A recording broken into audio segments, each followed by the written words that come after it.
For nearly 3 decades, one name has refused to leave the American conscience. JonBenet Ramsey, 6 years old, found dead in the basement of her own home the day after Christmas, 1996.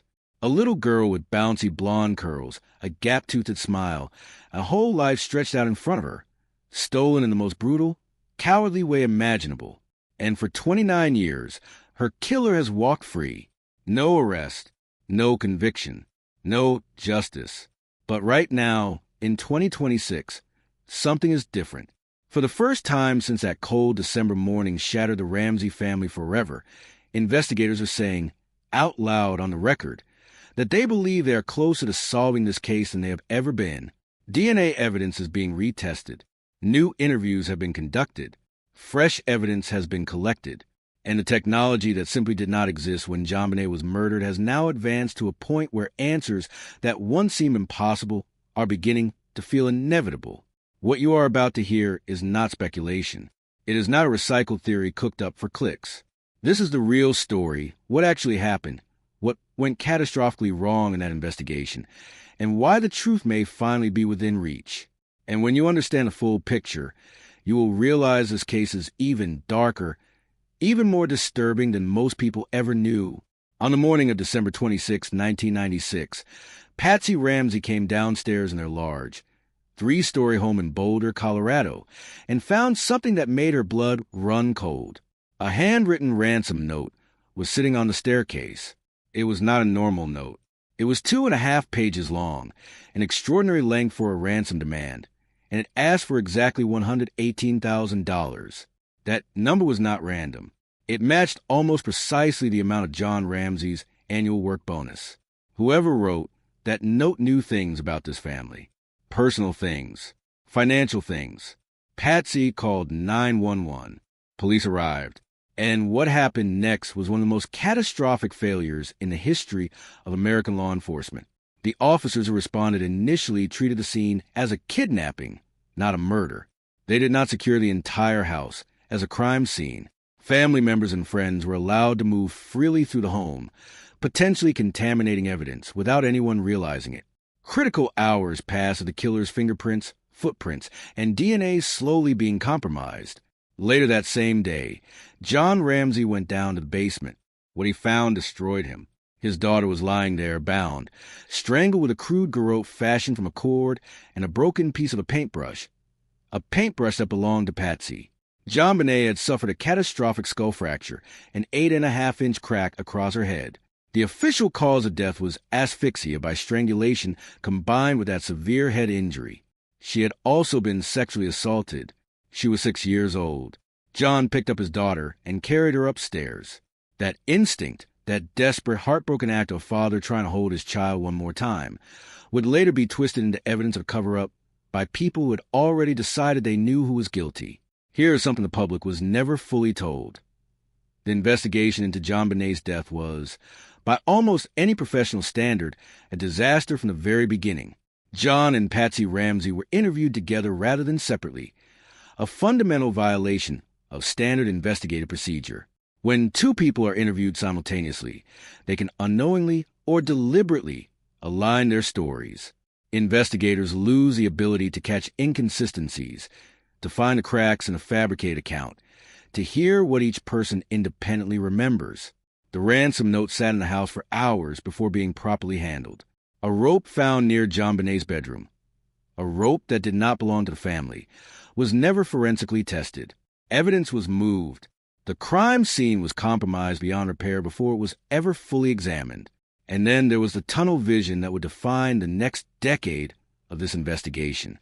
Boulder police became so focused on the Ramsey family, so convinced that the answer was inside that house, that they stopped looking anywhere else. They followed one theory. They ignored other leads. They let other possibilities go cold. Lou Smith, a legendary Colorado homicide detective brought in to assist with the case, came to a different conclusion.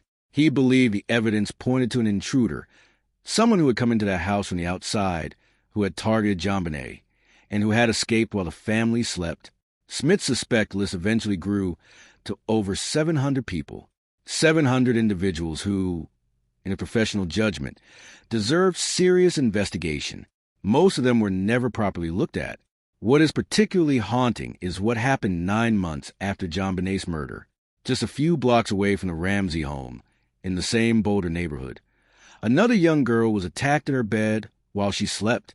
The attacker entered quietly, without breaking anything, without leaving traces of forced entry, exactly as it happened in the Ramsey house.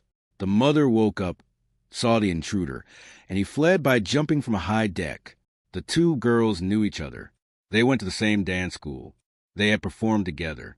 Boulder police did not seriously investigate whether these two crimes were connected. They did not compare DNA evidence from both scenes. They had already decided who they believed was responsible for JonBenet's death, and that decision blinded them to what may have been the most important lead in the entire case. To make matters worse, the bedsheets from the second attack, physical evidence that might have contained the attacker's DNA, were discarded, thrown away, gone forever. In 1998, DNA testing confirmed what should have immediately shifted the entire direction of the investigation. The DNA found on JonBenet's clothing did not match anyone in the Ramsey family. Not John, not Patsy, not Burke, her 9-year-old brother.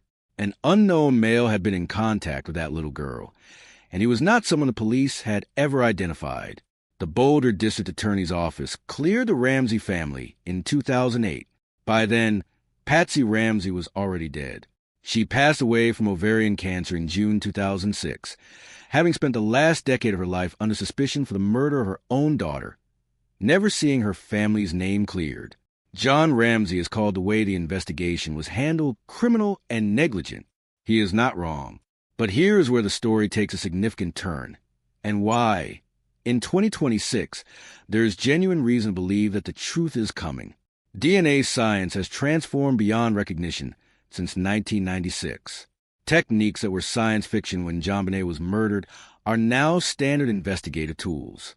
Genetic genealogy, the process of using publicly submitted DNA from ancestry databases to trace family trees and identify unknown individuals, cracked open the Golden State Killer case in 2018 after decades of dead ends.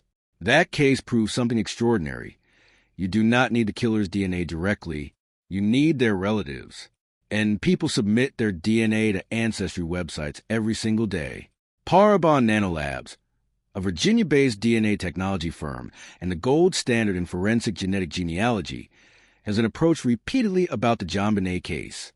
Their chief genetic genealogist, Cece Moore, has said publicly that if viable DNA evidence were submitted to their team, they could potentially identify the contributor within hours. Hours. Not years. Not decades. Hours. John Ramsey has met with Boulder Police Chief Stephen Redfern multiple times. He has pleaded with investigators to allow independent genetic genealogy experts access to the DNA evidence. The chief has responded.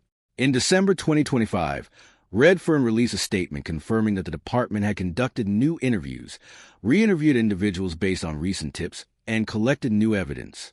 He confirmed that dozens of items are currently being tested through the Colorado Bureau of Investigation. He was explicit. DNA technology is evolving, and so is this investigation. In September 2025, John Ramsey appeared at CrimeCon in Denver and gave an update that left the audience stunned. He said the case is being actively worked. He said the new leadership at Boulder PD has completely changed the relationship between investigators and the family. And he said the word that no one has been able to say about this case for nearly 30 years: progress. Let's be direct about what we know and do not know, because this case has suffered enough from reckless speculation. What we know: an unknown male's DNA was found on JonBenet's clothing and under her fingernails. That DNA has never been matched to any identified suspect. The Ramsey family was officially cleared in 2008. The investigation was severely mishandled from day one. There is no confirmed identification of the killer as of the time of this video. What investigators believe: the consistent appearance of the same DNA across multiple locations on JonBenet's body is, in the judgment of former FBI profiler Candace DeLong, strongly indicative that this DNA belongs to the person who killed her. Former El Paso County Sheriff John Anderson has said publicly that investigators are closer to solving this case than ever before in its history. What is actively happening?